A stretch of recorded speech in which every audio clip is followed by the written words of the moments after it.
Today on the Operators Podcast, we had Deanna, who is currently working in the world of billing, but also she is designing and developing her own AI startup that will help clinics around America with revenue cycle management. Hope you enjoy. The Tulsa Remote Program, Tulsa wants to build their community, a community of remote workers. And I was on LinkedIn and I saw the little advertisement for it. And I thought, well, why not? My kids are all adults now. There's nothing keeping me in San Diego. It's so expensive to live here. So let's check it out. So first you have to do a application, and you have to the application consists of an essay. It talks about diversity, talks about like what you've done in your career, in your life, and about your position, your job. So I did it, and it specifically says that you cannot use AI to help you with this application. Oh, really? That's funny. Yeah. So I submitted my application, obviously not expecting to hear back from it because diversity, I'm a middle-aged heterosexual white woman. I don't fit into diversity, except I did grow up in San Diego, Chula Vista High. I was the minority. um, yeah. You Um, should say that on your application. I did, because it asked how you feel about diversity and how you fit into diversity. And I put, well, I was a minority in high school. I was like one of maybe 10 Caucasian children or children of teenagers at the high school, and did deal with it. So then my next step was I received an invitation to do a online, I think it was a Zoom meeting. And so I did the Zoom meeting and it went really well. In fact, the last thing he said to me was, "You'll be hearing back from us for sure."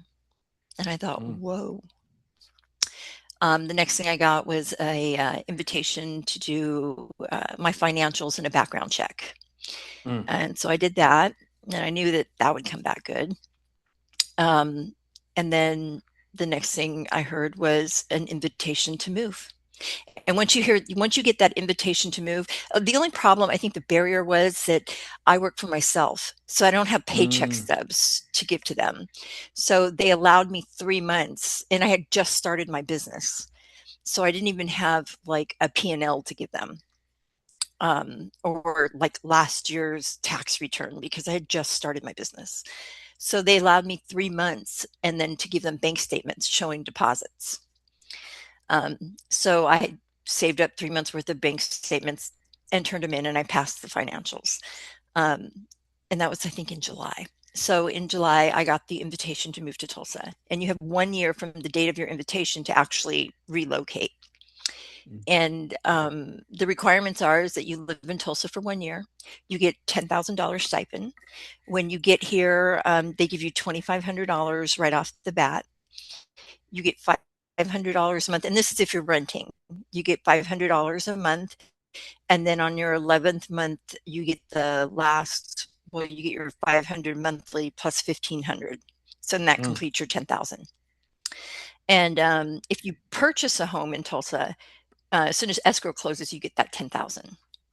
Mm. And Tulsa's got there's so many benefits that come with it. Like you get a Tulsa pass. So all the events that are going on in Tulsa, you either get free tickets, or if it's a free event, you get like a ticket for 2 drinks or whatever it is.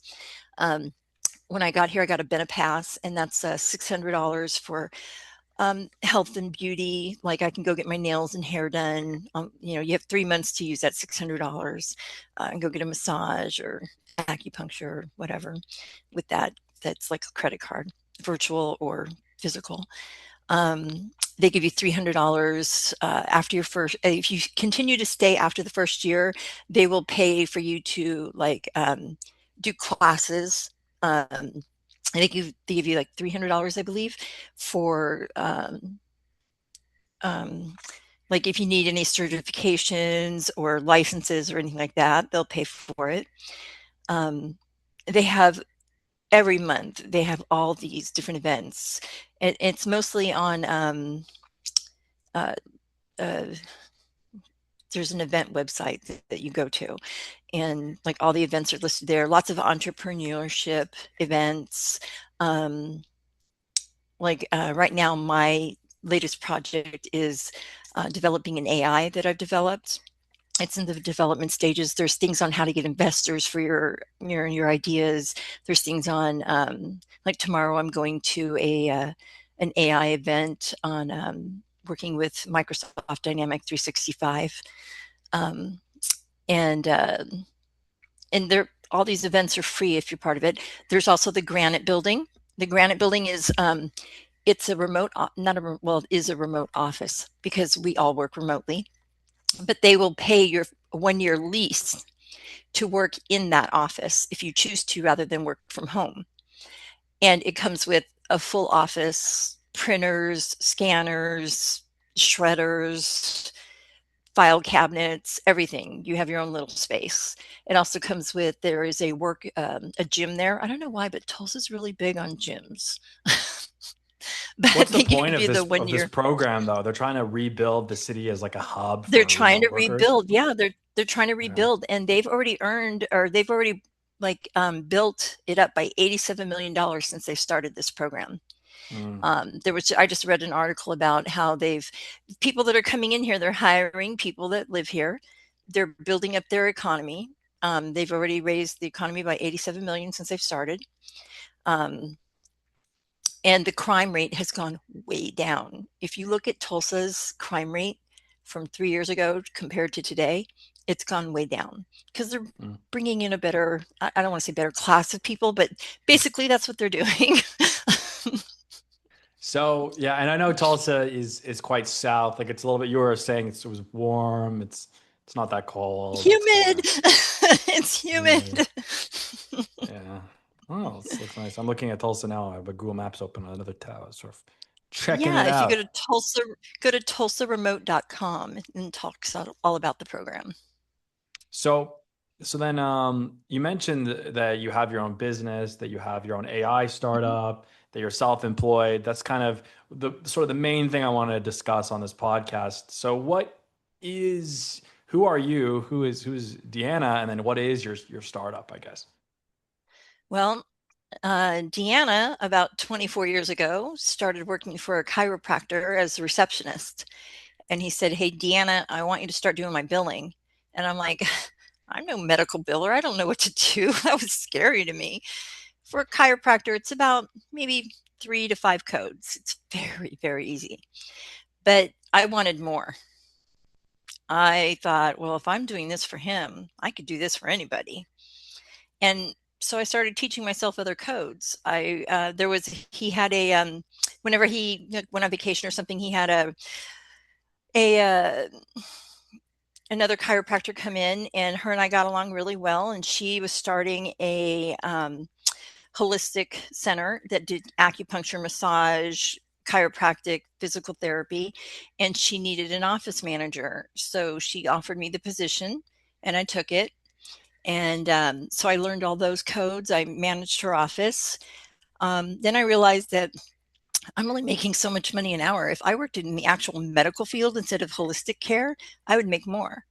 So I started working for a pediatrician. And then I went to work for Dr. Markopoulos, who is a remote medical doctor. He worked with the development of the disabled homes. He went and did behavioral health at the mental health hospital.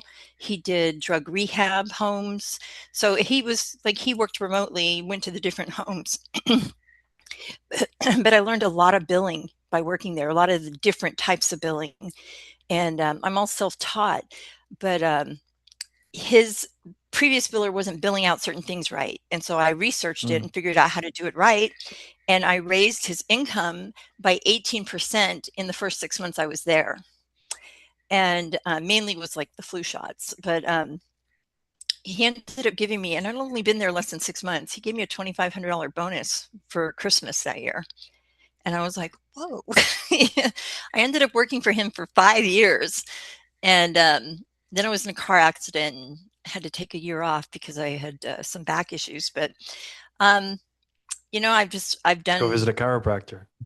I did.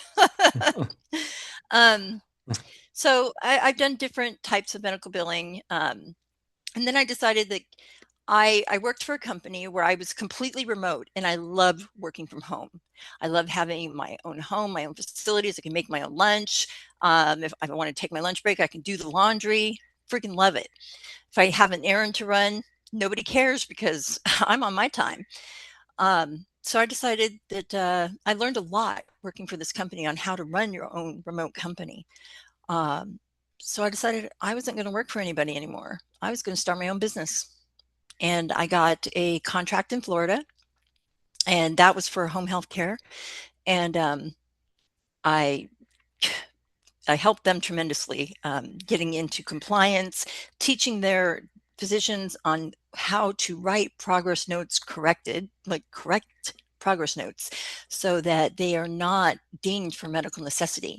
When these providers, they write their progress notes, their focus is the patient. It's not their progress notes. The the payers, their focus is compliance and progress notes. So if they ask for a progress note and these doctors leave something out like um, conservative care, what we've already done before we're doing this, and the doctors, it's in the medical record, but the doctors aren't putting it in that progress note, and we submit that progress note being it's denied for medical necessity. It didn't meet medical necessity, but it's in that medical record. They just didn't put it in the note. So that's where I came to my AI. My AI, I submit the progress note, the doctors or the biller or whoever submits the progress note, and it spits out, like, for that payer, what you're missing to meet medical necessity. That gives the doctor a chance to go ahead and put it in before we submit anything. And then when they ask for it, it's right there. They don't have to do an addendum later. Got it. And that's where I got to be where I am. So then you're also doing billing still, like, Yes, right now I'm actually a consultant, working for a company here well, there in San Diego, SS Vascular. They have about 6 offices in San Diego. They do wound care, podiatry, vascular surgery, inpatient and out. They have their own cath lab. They work from the hospitals. Um, they were working with the company that I learned how to do remote work from. mm, I was their lead biller at the time. So when they decided to become their own RCM, the run their own RCM, they contacted me and asked me to come in and train their billers, because they've hired billers who've never billed before that work out of Mexico. So I came in and I've been training I'm them. sure it went well. Not really. They have there's a high overturn because I mean I know they're that being a hiring. biller in general is high overturn. Like it's like just It like is. you're in and It out. is. Um, Because everything every year changes. The rules change every year. It's a lot to remember. It's not an easy job. It's complex. And yeah, every situation is different. This patient has this patient has that, but the CPT code may need a modifier for this and a modifier for that. It's so complex, and if you've got to remember the rules. yeah. So another question that I had for you was with kind of you mentioned this was like 24 years ago. How did you learn billing kind of in the early 2000s? Like what was the method you were able to learn it yourself? Well, that's when we still did everything on paper and mailed it in. So, That's crazy. yeah, we actually did that. It's insane. We would print out our HICVAs and mail them in, and modifiers weren't a big thing back then. Um, and like I said, it was chiropractic. There were one, two, three, four codes. There Mhm. were subluxations, 3 different levels, and then there was an extra spinal. That was it. Mhm. 4 codes. And office visits, new patient Yeah. and subsequent patient. So what is that? 6 codes. So it was really easy. But it's when I went into the the holistic center, that's when I had acupuncture, chiropractic, massage therapy, physical therapy. That was a whole nother world. And I learned it by trial and error, really. Submit it, it comes back with saying that they're not paying this because it's missing a modifier, researching that. Um, like now we have AI that helps us with that. But back then it was all about Google. It's So you all were about Googling Google. a lot and kind of trying to figure Oh, out yeah. through Google. Yeah. Because you call an insurance company, you need to know when to be a bulldog and a sweetheart because Mm, you need to like be able to read people. They don't give you the answers over the phone. Like, oh, you mm. say I'm missing a modifier. What modifier am I missing? I'm sorry, we can't tell you that. But every now and then you would get someone on the phone that would be like, I don't know, I would look at maybe the 5'9" modifier and see if that's helpful. They couldn't really give you the answers, but they could hint towards it. So it was just trial and error, Yeah, can figuring imagine. it out, keep using it. I had a crazy thing I saw today. I um I was auditing an AI tool we were beta testing. It was like it's an AI secretary, so and Mhm. the Antenna AI agent called our AI agent and had a conversation like, "Hey, we need you someone to call this number to discuss this." And I was like, blew Oh, my this should mind. be good. Two AIs were having a conversation, and in the future, like there's going to be much more of this where a lot of this will be done with AI and going back and forth and claims and all stuff. And that's obviously what your startup is doing. Um, so what's the game plan for the startup? I know you said you're still super early. Yes, I have a demo already done that I built on Base 44, Hmm. and it is working. It's basically built for San Diego. When we're ready to go bigger with it, I want Hmm. to integrate it into um, eClinical. I want to integrate it into just the different billing softwares.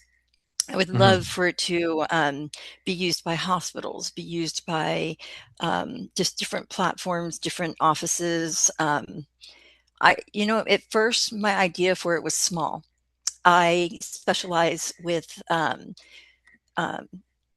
skin grafts. So my Hmm. idea was skin grafts because they are constantly being denied for medical necessity, constantly, and they require so much information to meet medical necessity. And doctors were constantly missing information for medical necessity. And I had done a audit with a provider whose notes were just horrible and all over the place, Hmm. and she was fined $1.3 million because her notes were everywhere. And I told her, no, all the information's in the medical record. You need to move it to the progress note, get an attorney and appeal this. Let's redo your notes and appeal this. Hmm. So she did, and she won after we Hmm. did all the addendums. She had to get permission, obviously, to do an addendum because it had already not passed medical necessity. Hmm. Um, but she learned a big lesson.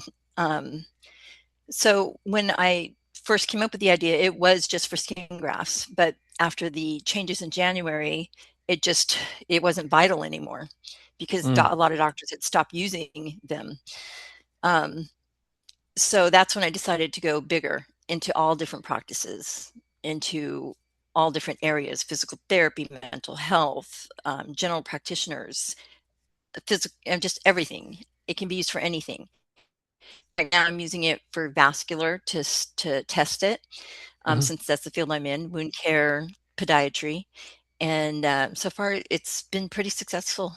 And my right now where I'm at is I'm doing my card deck. I'm redoing my card deck actually, so I can submit it to investors to get some funding to get it out there. Yeah, awesome. Awesome, awesome, awesome. So then and once again, just like what is the pitch of this tool? How does it help with billing? But like a very kind of like simplified for the average person to understand. Simplified. simplified. if it can We even be get all done. the information. I think that the doctor is going to have to be the one who submits it to see what he's missing, because the doctor is the one who's responsible for their progress notes, not the Mhm. biller. So the doctor is going to have to just run it through. I'd love for it to be integrated into their process of the EHR that they're using, or the EMR that they're using, and and it tells you, look, you're missing this and this and this for Blue Shield's, requirements, so that they can Mhm. add it in right then and there. That way, when it comes to the biller, everything's already there. If the insurance says, hey, we need the medical record or the progress notes to make sure that this meets medical necessities requirements, it's a sure thing. It's not going to be denied because everything is there. And if they say it doesn't meet it, show me why, Yeah. because I know it meets it. Yeah. And sometimes it's something as simple as the diagnosis code. CMS has LCDs and on certain things, and those LCDs gives you all the diagnosis codes that meet medical necessity. Mm. So I've integrated those into my program as well. So then what does the ideal future look like for your startup for Hoping very successful, and hoping within the next 6 months. funded and then live in some Funded and live within 6 months. It's not a difficult program to put together. I think the difficult part is going to be the integration. I was about to say, yeah. And I already Yeah, know off the top of my head that ECW actually doesn't have a lot of infrastructure to build off of. That being said, there's always when there's a will, there's a way. There's a couple that's true. ways you can sort of sneak around. I won't get into that, Yeah. but for another Well, time, for another time. they could also just do it where I have a separate platform where they can upload it into there, find out what's missing, and then go back into ECW and add it. Yeah, it's There's a true, but will, it's there's a like, way. It's just more work. It's just more work. yeah, of course. Well, is there anything else you think that's worth mentioning? I usually keep these pretty short. Um, no, I think we've covered everything that I wanted to cover, and I thank you so much for inviting me. Yeah, thank you so much, Dan.